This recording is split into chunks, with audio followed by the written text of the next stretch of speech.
This is the peninsula, and these are the Balearic Islands. Mallorca is that, where it says Palma. That's where I lived until I came to America. So I call this painting, I was born from the sea with a paintbrush in my hand. I have lived here since 1956, and I have lived in this house since 1960.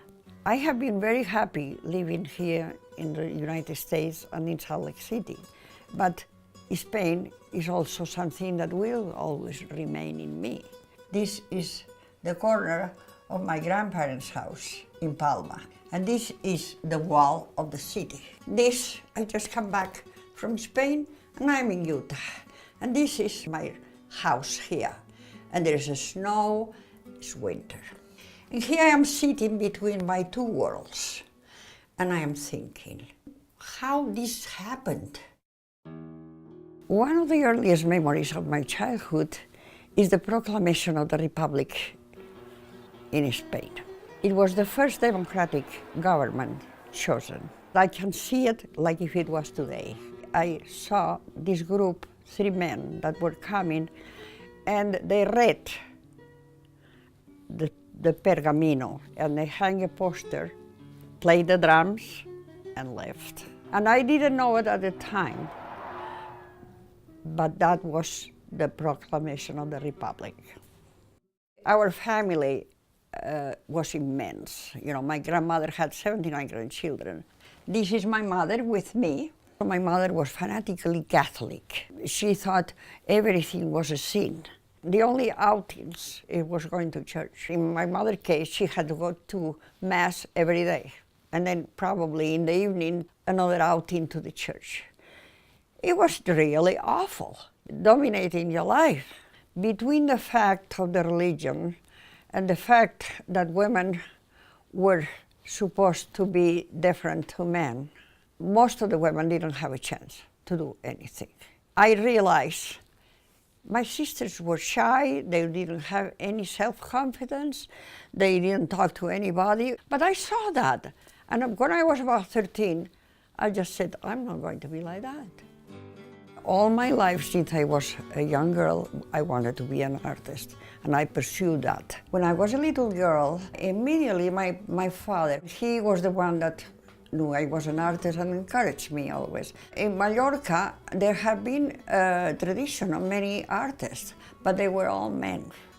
The women were not really encouraged or even allowed, probably, to do art. And this is one of the reasons that I learned to do other things very well, like embroidering and sewing and all these things. In her mind, women were not supposed to do anything but stay home or go to a convent. And when she was not letting me do art, I was doing other things, and art also, but I didn't let her see it. All my life, I have been an artist, and my father knew it. Democracy did not take hold. People in Spain became divided, and then it came the Civil War. This is my father. My father, he was the youngest admiral in Spain. Many officers, they resigned, but my father did not. My father remain with the Republic. I must have been 8 or 9, the beginning of a very dramatic thing where my father and many other people were killed. And then we had to escape because we probably would have been killed too. General Franco then became a dictator in Spain. It was a disaster. There were so many killings, an incredible amount of killings, you know. I had cousins that were very much protesting Franco. And then you knew that others were for Franco, just to say how mixed up a civil war can be. These things are happening in other parts of the world, and I know what it is. And then I met my husband, who was an American from Salt Lake City. He was also of one of the old Mormon families, but he was not a Mormon himself. This is me when I came to America. All my friends and cousins, they were telling me, how do you dare to think of going to live to America? A place so modern, it will be completely different, out of this world. And then when I came to Salt Lake, I said, is this modern? This is not. I could see what was happening with this woman here. They were not Catholic, they were Mormon. My husband was very open-minded. He loved the fact that I was artistic. In a way, it was like my father. He really encouraged me. I didn't need much more than that. Here is really where I started to seriously develop in my art. When you are dedicated to art, believe me, it's hard to stop. Like everywhere in my house, I have paintings all over. And I have doors that I have painted because they were ugly. The first thing that you see is the white refrigerator. So it is going to be painted. I don't paint things that are beautiful, old, but if it is something that is plain and doesn't go, then you beautify it. The things that were white paint, who wants that? And my house is full of paintings. Sometimes I don't know where to put anything else. You never can reach the end in art. There is always some more things that you can think, that you can develop. It is something that I cannot stop. It is my life. But in general, I paint women. And I think it is because we have been so ignored. I just want women to come forward, you know. And they don't have to be beautiful, everybody, you know. It's just, I want women to be sure of themselves and to realize their dream, just like anybody else. And we deserve the same opportunities and the same consideration and the same dignity. And you don't have to lower yourself to anybody. That's what I think. And that's what I have always, from the very beginning, I have done. I adore my father, and I lost him as a very young child, but he has always been with me. And every year, when the time comes of the date of his death, when they killed him, a month before that or so, I'm not thinking it's coming, the day is coming, the day is coming, you know. This happened in the end of July or August, and this last year, I became so absolutely obsessed with these elections, all this turmoil in this country. The day of the elections was so hard for me.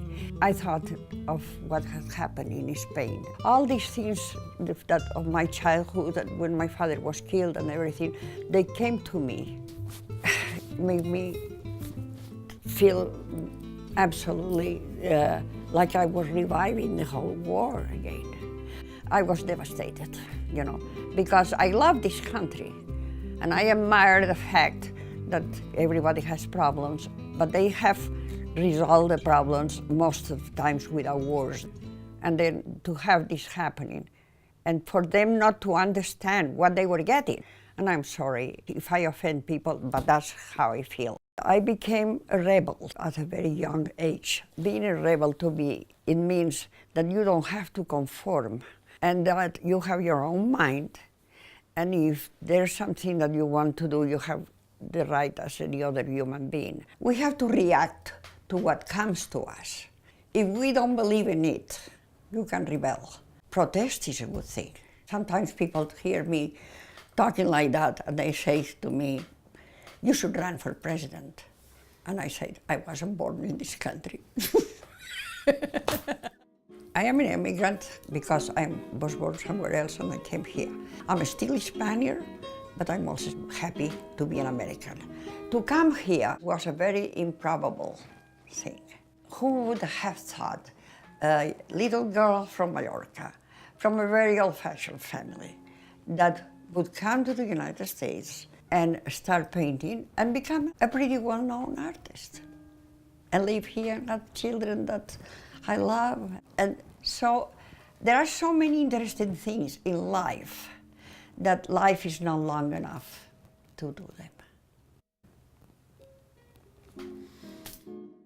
And I have been living here since 1960, and I hope I die here. And this is my father's sword. This is very precious to me because he has been touched by my father.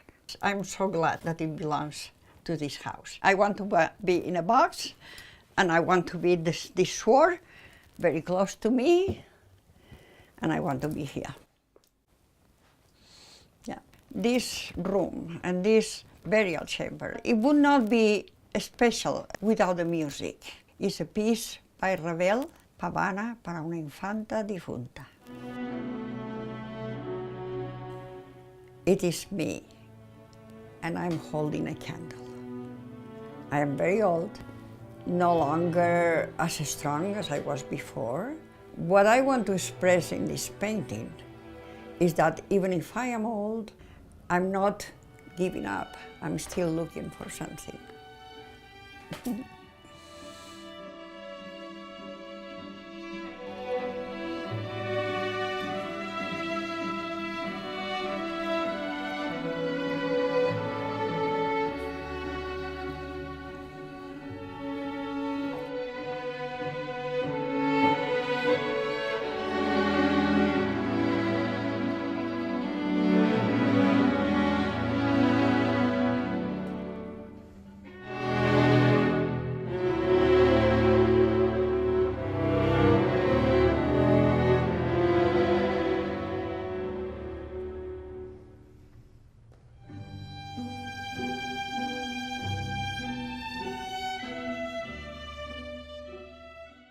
We built a fire